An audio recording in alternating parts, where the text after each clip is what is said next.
Hey YouTube, it's GV Loan Guy. It's December 21st, 2011, and I want to get through some of these couple of articles kind of quickly, so I'm going to go right to it. This first one is FEMA camps, seeking contractors and personnel to staff and confine. Now this one came out actually about a little over a week ago on December 12th, and this was a little bit shocking to see that they were getting ready to staff the FEMA camps already, since it was apparently a big secret for a long time. Anyway, let's see here. I'll get started on this one. There's some interesting information here. The following December 7th report from blah, blah, blah concerns a federal request of information seeking contractors to fulfill positions for the maintenance of the U.S. populations at FEMA camps, those which Jesse Ventura and others have shown, complete with steel fencing, capped with razor wire tilted inward. Remember those? All right, now they're getting ready to staff those. Toward the camps and the intended occupants, ostensibly to keep them inside. Apparently, the RFI response from large-scale government contractor KBR, formerly Kellogg, Brown and Root, subsidiary of Halliburton, has become public. The role in this RFI and KBR's response are complementary to those of the United States National Guard, blah, blah, blah. Here's the application. If you want to go ahead and get a job at the FEMA camps as an internment specialist, you can do that right here. I'll post the link below if you're interested. Notice the duty of counseling individual prisoners for rehabilitation. Is that the point of imprisoning authentic terrorists and enemy combatants? Rehabilitation? To what? That would be news. You know, I mean, I just hate to say it, but let's face it, these guys are doing this right in front of us. And we're all sitting by watching it. Obama's policy of assassination of suspected terrorists, even if American citizen, is apparently being coupled with powers of indefinite detention for the same by the new Defense Authorization Bill, which was recently passed and then signed by Obama a couple of days ago. Is it inconceivable, even for a corrupt neo-Marxist-led instrument of controlling globalist elites who have historically supported communist and fascist regimes, to intern U.S. citizens en masse in concentration camps? Is it inconceivable? No, it's not inconceivable. Keep in mind the liaisons won Barack Obama with not only authoritarian and totalitarian regimes abroad, but the apparently close friendship of the likes of American communist terrorist William Charles Bill Ayers. Larry Grathwohl, undercover agent of the FBI who infiltrated Ayers' weather underground of the early 70s, has testified his people were considering the execution of up to 25 million Americans. Yeah, this is Bill Ayers, friend of Obama. In fact, wasn't it in his house or something that Obama announced his run for presidency? Come on, guys. This is all the same group here. You folks need to get alarmed about this. This goes way back in the 70s. Those people were considering execution of up to 25 million Americans in their revolutionary conjectures. Then settled with the idea that large percentages of them could be placed in concentration camps for re-education, communist style, or else. I mean, this is exactly what we're seeing here, folks. I don't know, there's people that believe that Obama's like Hitler, that the time frame is like it was in Germany in the early 30s. I'm beginning to wonder if they're not right. Anyway, I'll keep reading.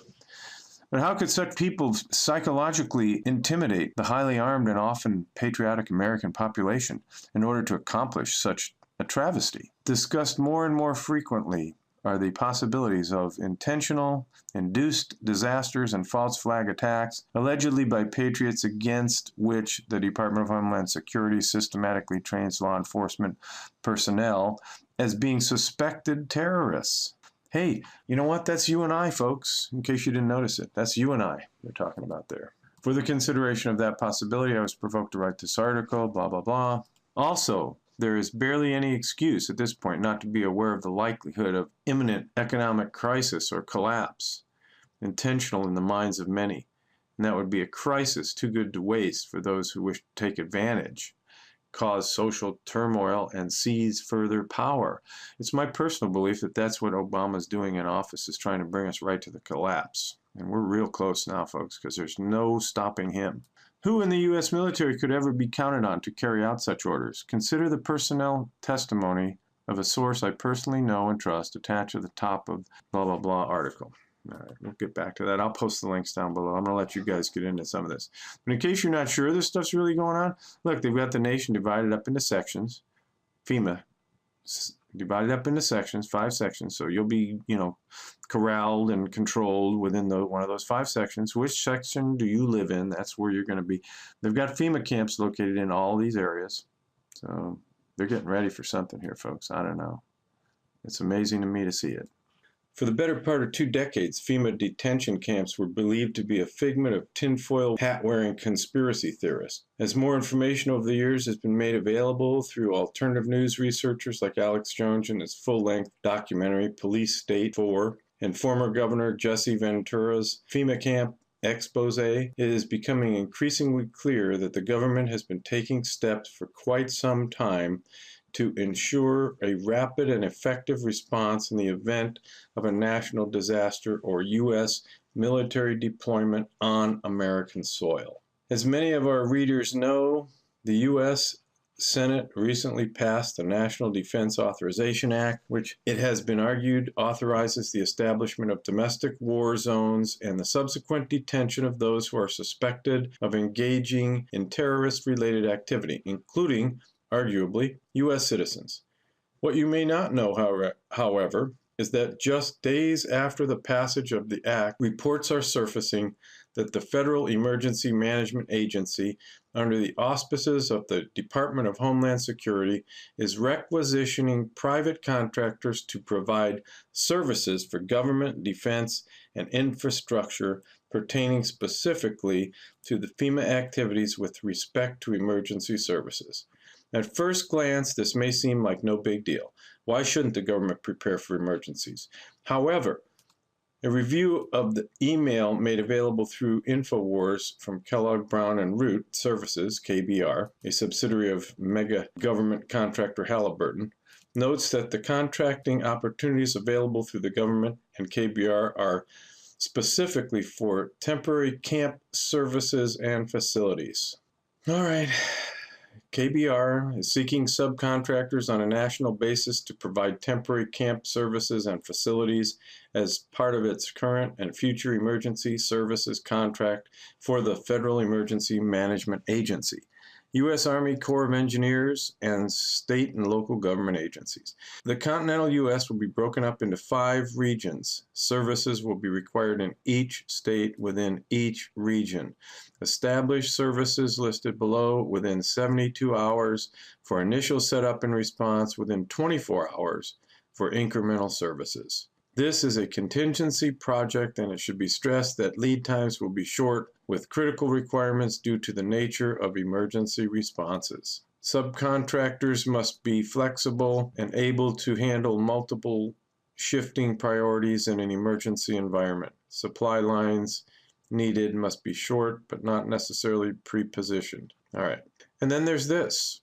This one's at the Intel Hub. Now this came out today, or yesterday, December 20th. Yesterday. Company who lobbied for the NDAA indefinite detention bill is given a $23 million contract for night raid equipment. Huh, how about that? So they pushed for it, and now they're getting the benefit. $23 million contract to build night raid equipment. Very interesting.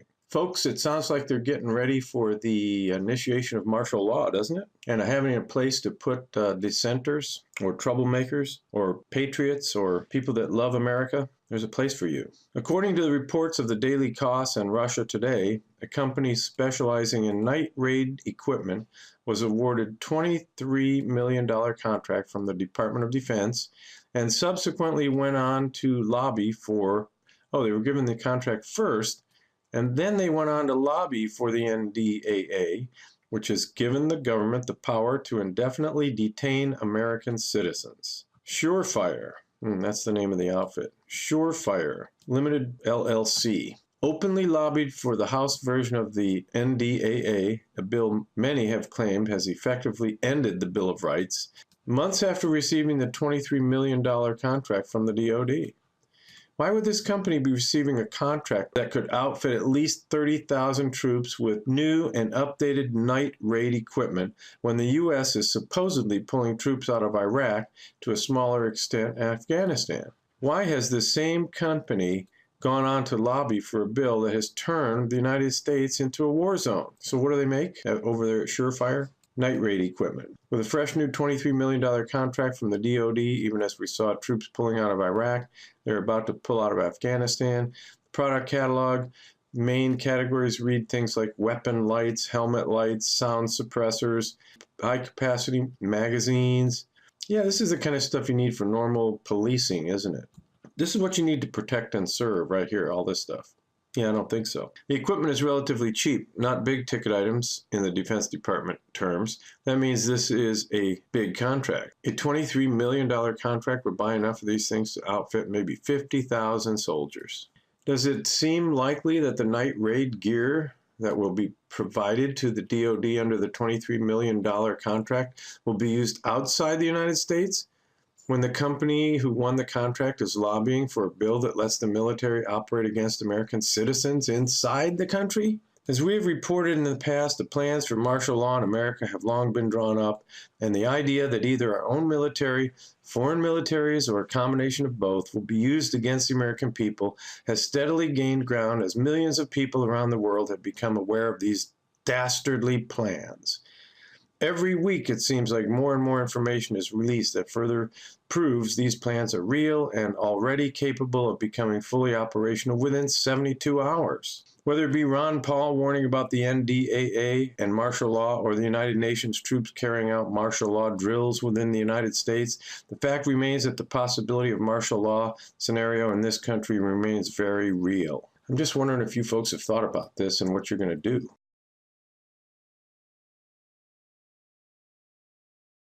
Still not convinced? In 2008, the Pentagon openly announced their plans for a 20,000 strong military force. This is the number they admit. The actual number is sure to be much higher. So the Pentagon openly announced their plans for a 20,000 strong military force set to operate within the United States. This internal force was also called for in a RAND Corporation document titled A Stability Police Force for the United States. Stability. That's in case there's instability, which there will be. That's by design. I don't even know if I can finish reading this. I'm going to just post a link down below and let you guys read it. It's pretty upsetting. Alrighty. That's it.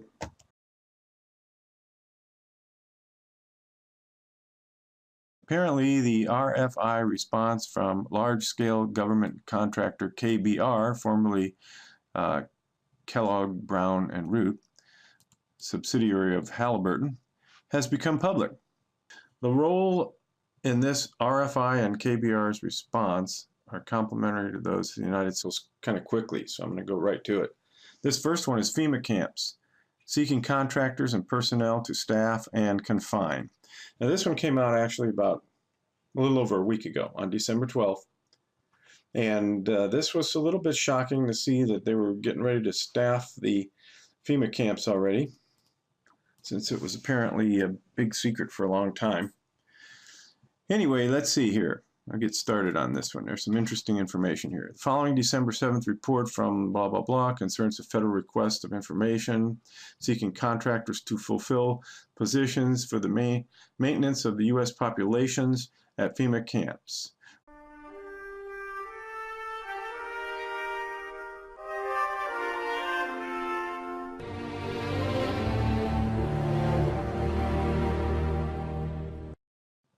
Hey YouTube, it's GV Loan Guy.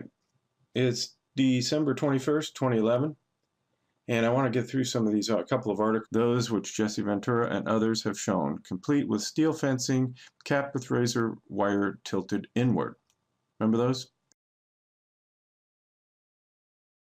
All right, now they're getting ready to staff those. Toward the camps and the intended occupants, ostensibly to keep them inside.